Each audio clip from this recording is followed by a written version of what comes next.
Harun, terima kasih banyak sebelumnya telah bergabung bersama kami di Power Lunch. Sedikit pertanyaan dari kami tentunya untuk membuka diskusi ini. Bagaimana Pak Harun melihat tren penjualan sektor properti di paruh pertama tahun 2025 ini, Pak? Silakan. Iya, seperti yang tadi sudah disampaikan bahwa kita melihat memang ada pelemahan sedikit di properti sektor ya. Mungkin ini juga ada pengaruh dari siklus. Karena biar bagaimanapun kita pada tahun 2022, 2023 dan 2024 itu penjualan kita sangat baik, Mhm. sangat tinggi dan saya kira sangat natural kalau terjadi siklus ada perlambatan sedikit di tahun ini. Hmm. Di pertengahan tahun ini kita perkirakan kita akan mencapai mungkin sekitar 42% begitu daripada yang kita perkirakan 50%. Jadi ada penurunan sedikit dan kita tentunya harus kejar di semester kedua. Begitu. Oke, baik. Dari kelas masyarakat menengah hingga atas, mana yang angka penjualannya masih baik, Pak?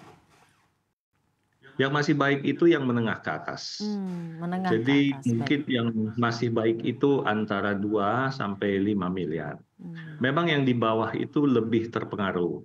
Pertama, karena daya beli agak berkurang sejak terjadinya COVID. Kita melihat bahwa sejak terjadi COVID, itu memang yang kelas menengah ke bawah itu agak terjadi perlambatan karena banyak dari mereka yang di kelas menengah ke bawah itu lebih suka untuk menabung jika terjadi sesuatu lagi seperti COVID begitu ya. Karena COVID cukup mengejutkan untuk mereka. Nah, di situ mereka tidak terlalu berani untuk spend terlalu banyak, apalagi di big ticket item seperti rumah. Oke. Gitu. Nah, tetapi yang kelas atas yang antara 2 sampai 5 miliar itu penjualannya masih bagus. Juga tentu ada pengaruh dari ketersediaan KPR. Ketersediaan KPR untuk yang kelas bawah mungkin lebih sulit dibandingkan dengan yang kelas atas. Begitu.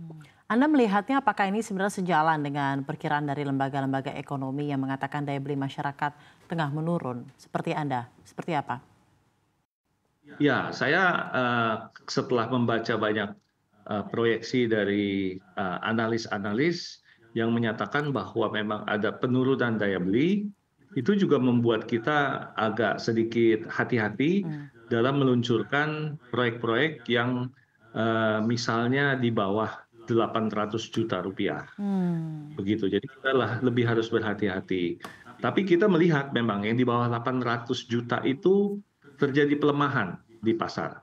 Terjadi pelemahan. Jadi memang yang di bawah 800 juta tapi 2 sampai 5 miliar masih thriving gitu ya marketnya ya Pak ya? Betul. Masih bagus. Walaupun ya memang terjadi penurunan sedikit di tahun ini, even yang 2 sampai 5 miliar itu karena seperti saya sampaikan tadi, kemungkinan juga karena siklus. Oke. Sejauh ini apa tantangan terbesar yang dihadapi oleh sektor properti menurut kacamata Anda Pak Harun?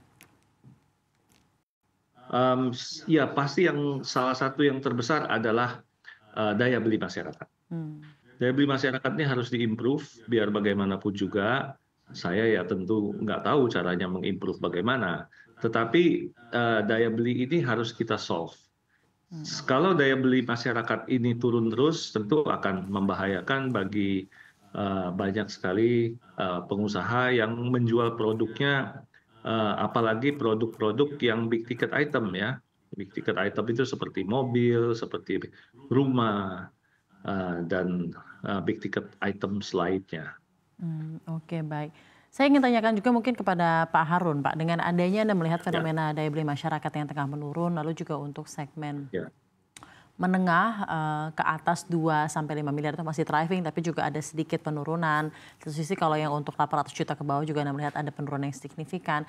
Adakah Betul. strategi-strategi marketing yang effortnya berbeda Pak, dan tidak day to day basis atau business as usual melihat keadaan yang seperti sekarang dari Ciputra?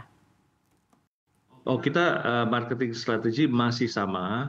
Kita sangat giat di eh, marketing di digital, ya karena itu menurut kita paling efisien Oke. dan juga bisa mencapai kepada customer kita dengan lebih cepat, lebih efisien, dan lebih efektif saat ini. Sudah kurang efektif misalnya dengan surat kabar ya, atau yang offline lainnya. Ya. Bagaimana Tetapi dengan tentu show kita masih unit, Pak? Show lakukan. unit yang ada di Ya, commercial area seperti mall dan lain-lain, betul apakah itu juga sekali. masih berpengaruh baik untuk penjualan? Ya, jadi seperti show units itu, kita tentunya dalam memasarkan produk kita, kita harus ada show unit. Karena ini kan seperti tadi saya sampaikan, it's a big ticket items. Tanpa melihat dan tanpa memvisit lokasi itu hampir tidak mungkin kalau untuk big ticket items. Maka itu kita harus siapkan show unit. Tetapi untuk mengumumkan bahwa kita mempunyai show unit, itu kita menggunakan online, menggunakan digital marketing. Baik. Jadi Ya, memang digital marketing effort marketing yang lah untuk dikerahkan oleh Ciputra itu heavy di digital marketing ya, Pak ya? sangat heavy Baik. kita di sana untuk mencapai mereka agar mereka datang ke lokasi Show untuk unit yang melihat sudah disediakan. show unit. Baik. Masih banyak